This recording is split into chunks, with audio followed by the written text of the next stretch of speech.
le Coran et la Bible, c'est fait pour les peuples où c'est sorti là. C'est pas fait pour nous les Noirs. Vous regardez dans les dispositions du Coran et de la Bible. Vous voyez des choses qui concernent la culture noire? Non. C'est pour eux. C'est d'abord pour eux. Mais alors, nous sommes le seul continent, l'Afrique est le seul continent à ne pas avoir sa religion propre. Il y a le bouddhisme chez les Asiatiques. Il y a l'islam chez les Arabes. Chez les Européens, il y a le protestantisme, le catholicisme, l'Europe, tout ça, etc., etc.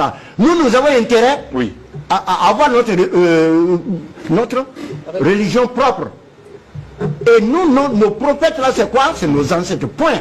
Donc les autres religions ont déteint son nom. Écoutez, vous savez, la colonisation n'a pas été seulement économique, politique, militaire. C'est à tous les niveaux. niveaux. À tous les niveaux. Surtout religieux, les gens n'en parlent pas.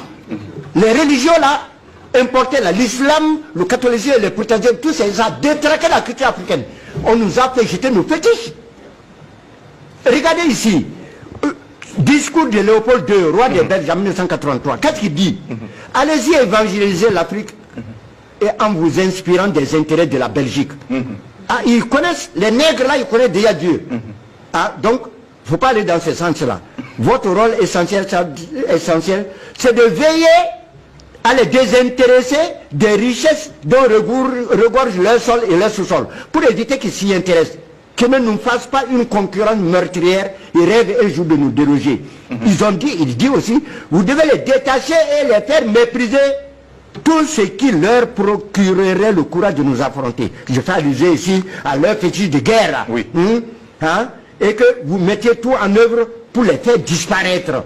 Et puis, il continue, évitez de développer l'esprit critique dans les écoles là. Apprenez aux élèves seulement à croire et non à raisonner. Oui. Et puis on dit, convertissez toujours des noirs au moyen de la chicotte. Faites tout pour éviter à jamais que les noirs ne deviennent riches. Faites-leur croire que entreront au paradis les gens qui sont pauvres sur terre ici. Comme ça, ils ne vont pas vouloir être riches. Vous voyez l'affaire. C'est extrait de quoi? C'est extrait de quoi?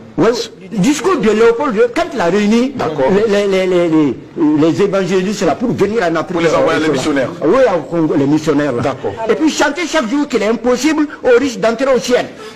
Faites-leur payer une taxe chaque semaine à la messe du dimanche.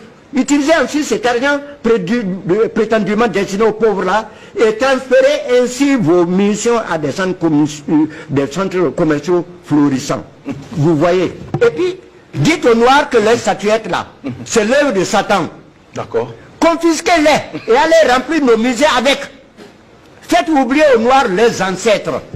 Et, vous voyez, donc ils ont réussi leur œuvre. Ça veut dire qu'ils connaissaient la puissance de l'Afrique aussi. Il convient que nous nous réveillons pour savoir que nous devons faire un retour aux sources.